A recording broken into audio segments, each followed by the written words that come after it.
अस्सलाम वालेकुम मैं यूट्यूब फैमिली उम्मीद है आप सब लोग खैरियत से होंगे। आज से एक नया सिलसिला मैं शुरू कर रहा हूँ, जिसमें सेल्फ राइटिंग के हवाले से आपको मैं गाइड करूँगा। क्योंकि अब जो भी एग्ज़ाम्स आ रहे हैं, जो भी पेपर आ रहे हैं, उसमें मोस्टली जो है वो सेकंड फ़ेज़ में पीपीएससी इंग्लिश एसे के हवाले से आपके मतलब आपकी जो इंटेलिजेंस है उसको टेस्ट करता है। तो इसमें छोटा-सा एक प्रोज़ है जो कि छोटा-सा एक पैराग्राफ है जो कि स्टूडेंट से मैं लिखवाता हूँ डेली बेसिस पर। किसी भी टॉपिक के हवाले से, करंट टॉपिक के हवाले से या किसी भी टॉपिक के हवाले से। तो इस हवाले से मैं आपको गाइड करूँगा कि किस तरह से आप अपनी इंग्लिश राइटिंग को बेहतर बना सकते हैं। तो चलें जी स्टार्ट करते हैं। आज का जो टॉपिक है, जो मैंने आज का टॉपिक दिया था स्टूडेंट को, वो ये था कि फ्लड्स के ऊपर लिखना है। तो फ्लड्स के ऊपर ये टॉपिक है। इस हवाले से देखते हैं इसमें क्या-क्या मिस्टेक्स हैं और क्या-क्या इम्प्रूवमेंट हो सकती है। पहला सेंटेंस है floods are the natural occurring disaster. तो ये सेंटेंस जो है मुझे बिल्कुल सही लगा। इसमें कोई ऐसी चीज नहीं है जिसको कि गलत किया जा सके। नेक्स्ट देखते हैं कि recently Pakistan had been affected by it. तो यहाँ पे एक छोटी सी मिस्टेक जो है वो टेंस की है। हैड की जगह पे हैज़ बीन है, क्योंकि अभी तक ये चीज़ जो है इन प्रोसेस है, गोइंग ऑन है। तो कोई भी ऐसा काम जो कि नियर पास्ट में शुरू हुआ हो और अभी तक जारी हो, उसके लिए हम हैड नहीं बल्कि है उसे प्रेजेंट परफेक्ट कंटीन्यूअस टेंस में लिखेंगे और हैज़ बीन लगेगा यहाँ पे हैज़। तो ये दोबारा से इसको पढ़ते हैं कि recently Pakistan has been affected by it. तो recently Pakistan has been affected by it, तो ये सही है बिल्कुल। अब ये ठीक है, तो हैड बीन की जगह पे हमने हैज़ बीन यूज़ किया है। हैड बीन उस सूरत में होता अगर ये पुरानी बात होती, माज़ी में शुरू हुई होती और उस वक़्त जारी रही होती और ख़त्म हो चुकी होती। लेकिन अब क्योंकि ये प्रेज़ेंट कंटीन्यूअस का परफेक्ट कंटीन्यूअस का टेंस इसमें यूज़ किया जाएगा, अभी तक ये चीज़ जारी है। अच्छा जी, नेक्स्ट सेंटेंस देखते हैं कि rain is the major cause of flood. तो ये बिल्कुल ठीक है। यहाँ पे रेन जो है वही मेजर कॉज़ है फ्लड का, लेकिन हम इसमें और चीज़ें भी देख सकते हैं। अगर पाकिस्तान के हवाले से देखा जाए, पंजाब के हवाले से देखा जाए तो rain is one of the major cause. तो ये एक मेजर कॉज़ है, it is not the only cause of flood. तो rain is one of the one of the major cause of flood. इसके बाद जो नेक्स्ट सेंटेंस है उसमें हम देखेंगे कि heavy water has caused a major destruction in society. यहाँ पे इसके बाद ये कंटिन्यूस है, फुल स्टॉप है। ठीक है जी, यहाँ पे फुल स्टॉप है, लगाना जो है वो स्टूडेंट भूल गया है। तो उसके बाद हम देखते हैं कि heavy water has a major destruction in society. Society के हवाले से देखा जाए तो हैवी वाटर जो है, हैवी वाटर अगर फ्लड की सूरत में हो तो ही वो डिस्ट्रक्शन का बायस बनेगा। अदरवाइज यहाँ पे हैवी वाटर जो है, हैवी वाटर एक साइंटिफिक टर्मिनोलॉजी है। Deuterium oxide, deuterium oxide D2O इसका फॉर्मूला है हैवी वाटर का। तो हैवी वाटर कभी भी हम लोग जो है वो इंग्लिश में यूज नहीं करते, सिवाय इसके कि ये फॉर्मूला जो है, हमारी मुराद इससे ये हो कि एक हमारे पास सिंपल वाटर का फॉर्मूला है H2O और दूसरे नंबर पर हैवी वाटर जो D2O है, ड्यूटियम ऑक्साइड। तो इंग्लिश में हम इसको इसी सूरत में यूज करेंगे जब हम कोई साइंटिफिक किसी चीज के हवाले से बता रहे होंगे। तो यहाँ पे हैवी वाटर नहीं आएगा। Heavy water has caused a major destruction in society, society नहीं है, ठीक है, in many areas, in many areas of Punjab. इस तरह से ये हो जाएगा। तो वाटर लगा लें, वाटर फ्लो कर लें, ठीक है, huge water flow, huge water flow has caused a major destruction in many areas of Punjab. अच्छा, इस सोसाइटी के हवाले से थोड़ा सा मैं आपको बता दूं कि सोसाइटी क्या होती है। सोसाइटी इंडिविजुअल से मिलकर बनती है और मुआशरा कहलाती है।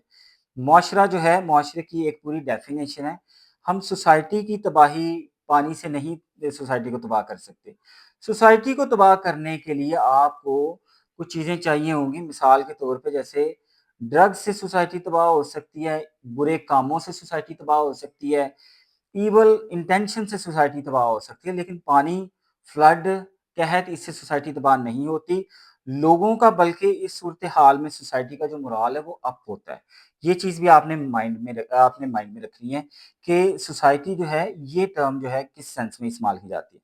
अच्छा जी, नेक्स्ट सेंटेंस आ जाएंगे हमारे पास है मोस्ट ऑफ द बिल्डिंग्स, उसके बाद है bridges, cities are completely drowned and ruined in it. तो ज्यादातर जो बिल्डिंग्स हैं बिल्कुल ठीक है, ज्यादातर जो ब्रिजेस हैं ये भी ठीक है, सिटीज, ब्रिजेस एंड सिटीज, यहाँ पे इस चीज की कमी थी, कंजंक्शन यहाँ पे चाहिए था। Most of the buildings, bridges and cities are completely drowned and ruined in different regions of Punjab.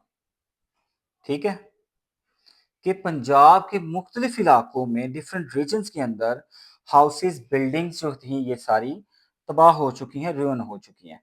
उसके बाद नेक्स्ट सेंटेंस आते हैं, people are at risk of losing their lives with no proper aids, government of Pakistan should arrive its attention to situation and make all precautionary measures as soon as possible। ये एक sentence है, इस हवाले से इसमें बहुत सारी mistakes हो सकती हैं, तो कोशिश ये करें कि छोटे छोटे सेंटेंसेस जो हैं वो बनाएं, क्योंकि जब भी आप देखें कि आप एक दो तीन चार पाँच और ऑलमोस्ट ये भी मिला के 6 लाइनों का जब एक सेंटेंस आप बनाएंगे और आपके टोटल पेज की जो लेंथ है इसमें लाइनें जो है वो टोटल 12 होंगी, तो 6 लाइनों का आप सेंटेंस बना लेंगे तो वो सही नहीं हो सकता। इसमें बहुत सारी गलतियां हैं, वो मैं आपको अभी हाईलाइट कर देता हूँ कि people are at risk of losing their lives, many people already have lost. ठीक है, many people have lost their lives and millions are at the risk of, at the risk, ठीक है, कि मिलियंस जो हैं वो अभी भी एट द रिस्क है, क्योंकि बहुत सारे इलाके जो हैं अभी तक वहाँ पे सैलाब आ रहा है या आने वाला है, तो जिन लोगों तक सैलाब आ रहा है या आने वाला है वो एट रिस्क ही होंगे सारे। ठीक है, यहाँ पे आगे गवर्नमेंट का रोल आ जाता है कि गवर्नमेंट ऑफ पाकिस्तान, यहाँ पे इस चीज को रहने देते हैं, government of Pakistan should arrive it's attention. Arrive का मतलब होता है आना, आमद, उर्दू में इसका मतलब बनता है आमद, इंग्लिश में भी इसका मतलब बनता है आमद, कि जब कोई शख्स बैरून मुल्क से आता है तो हम कहते हैं ही हैज अराइव्ड। जब भी कोई शख्स पाकिस्तान में किसी दूसरे शहर से आता है तो भी हम कहते हैं कि ही हैज अराइव्ड। जब कोई मेहमान आते हैं तो हम कहते हैं गेस्ट जो है, गेस्ट हैव अराइव्ड, मेहमान भी आ चुके हैं। तो गवर्नमेंट जो है वो अराइव नहीं होगी, गवर्नमेंट जो है वो किसी नतीजे तक पहुंचेगी। तो government should divert its attention to the situation, to the pathetic situation of Pakistan, and make all precautionary measures as soon as possible। तो यहाँ तक ये ठीक है कि गवर्नमेंट जो है वो अपनी अटेंशन जो है उसको डाइवर्ट करे, दूसरी चीज़ों से हटाए और इधर लगाए, और फिर प्रिकॉशनरी मेजर जो हैं वो भी अपनाए। तो ये था जी इस पैराग्राफ के अंदर। आप लोग बहुत अच्छा पेपर में लिख के आ जाते हैं। पीएमएस मिनिस्टीरियल कोटा के जो स्टूडेंट्स हैं, जो एलडीए के स्टूडेंट्स हैं, जो एडीपैसी के स्टूडेंट्स हैं, जो एडीपैसी तो नहीं सॉरी, क्योंकि उसमें वन फेज ही होगा जीके का, और इसके अलावा चीफ ऑफिसर के स्टूडेंट्स हैं, वो ये ध्यान से ये चीज़ें देखें कि इतने से पैराग्राफ में अगर बहुत सारी मिस्टेक्स जो हैं वो एग्जामिनर को मिलती हैं तो इसके मार्क्स जो हैं आपको कितने मिल सकते हैं।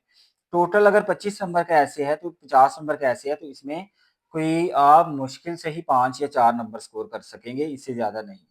तो कोशिश ये करें कि आप अपने आप को ग्रामेटिकली करेक्ट लिखने का आदी बनाएं, और वीडियोस को इंशाल्लाह ध्यान से देखते रहेंगे तो आपको बहुत हेल्प होगी इससे। मैं फ्यूचर में ये भी कोशिश करूंगा कि पूरे टेंसेज जो हैं वो अपने इस फोरम के ऊपर मैं आपको प्रोवाइड करूं। इसके साथ ही मुझे इजाज़त दीजिए और काइंडली चैनल को सब्सक्राइब जरूर कीजिएगा और बेल आइकन भी प्रेस कीजिएगा। अल्लाह हाफिज़।